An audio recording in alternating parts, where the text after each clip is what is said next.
a lot of philosophers, scientists, and theologians have actually been asking. And that question is, what is life?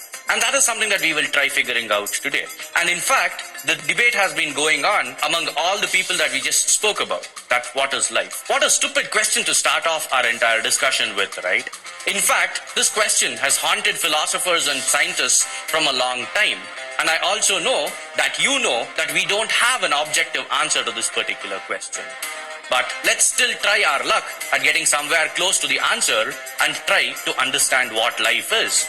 And now that we are not philosophers or theologians, let's try getting a scientific answer to that.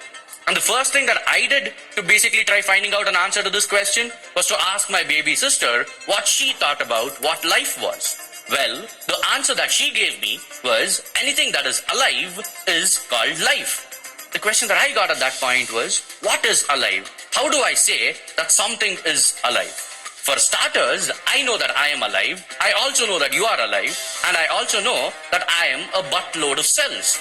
All organisms, which includes elephants, mango trees, fishes, plants, fungi, bacteria, are all cells.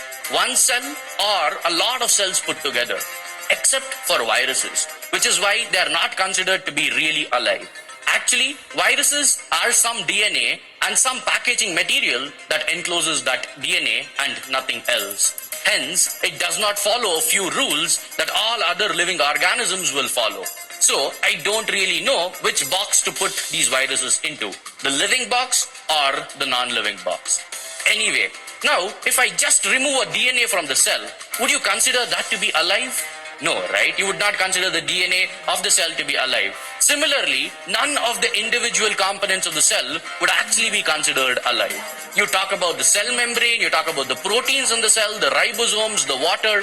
None of these components can actually be considered as being alive. So, if I say a cell is alive, what in the cell is actually alive? The prevailing view in science today, sometimes this view is actually known as reductionism, is that life results from a combination of non-living molecules. Get together the right mix of amino acids and other basic ingredients, give them the right conditions, and they will spontaneously become life. Or they will spontaneously come together to form a primitive living organism from which more complex organisms evolve. But such a view has never been demonstrated. I'm repeating this.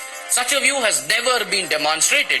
Indeed, every attempt to carry out such an experiment has failed.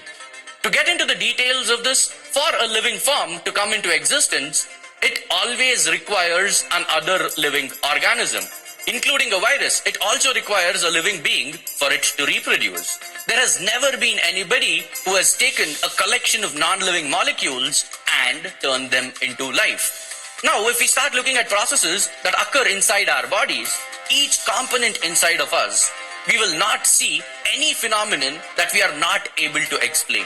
And all these phenomena follow the same rules of physics and chemistry that we see in everyday life. What I mean is that everything that's going on happens predictably and happens with a set of rules. The same set of rules that are followed by these molecules are the same set of rules that actually happen in nature as well. The same attractive and repulsive forces and the different ways of bonding and all other kinds of interactions are the same rules that are actually applicable inside living organisms as well. So, I come to a conclusion that it is probably not these non-living things which causes life. It's what these non-living things put together do as a coordinated activity that makes life. The system works something like this. Each aspect of this system is inanimate. Each product of one interaction goes on and interacts with another product, which interacts with another, etc., such a way that the system looks animated or alive. But this machine that you see on the screen is not alive. What is happening over here, or where is life happening? This machine works on the concept of potential energy. One bit setting off another bit, setting off another, and finally, when it is done, it is done. Until finally somebody or something sets it back to the place where it all started off with. is exactly what happens in all of life. It runs in cycles.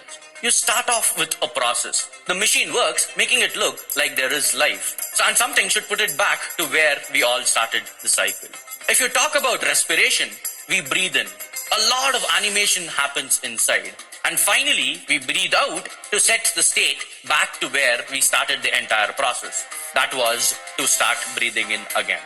When we talk about life, there happens to be certain characteristics that life forms on Earth possesses. They all do similar things, and any cluster of non-living molecules exhibiting these characteristics can be termed as life. I have a problem when space scientists say that they're trying to find life on other planets. The problem that I have is we humans define life by what we see in and around us. We create life in our own image. Just like we create God in our own image, we say that God should look something like what we look like. We also try creating life in our own image. We also look for life forms in our own image, just like we look for God in our own image. This may not actually be true. The cluster of molecules that make up life need not interact in the same way on another planet. The animation that is played need not be the same as it is done on planet Earth. Here, we find that carbon is the main element that is present in all life forms. It can actually be silicon on another planet because just like carbon, silicon also has the property to self-bind with itself to form long chains. And when we talk about the elements that create life, there are basically just 6 elements that is used to form almost 99.9% of our body.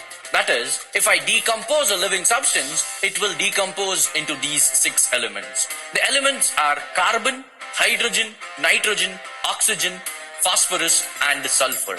To put this in short, it is called CHNOPS, CHNOPS. And these elements, it keeps cycling between the living and the non-living parts of the ecosystem. And these are cycles that you've already studied in Standard 9. So, the carbon that is on the tip of your nose could have actually been a part of a dinosaur's tail millions of years ago. Now, when we talk about characteristics of life forms, there are primarily 2 questions that dominates all other questions on the mind of the organism, provided the organism has a mind. The question is, how do I make copies of myself? That is, how do I reproduce? And the next question is, how do I feed myself? And the entire objective of life is to answer these 2 questions. And this is what all animals are trying to do through their life.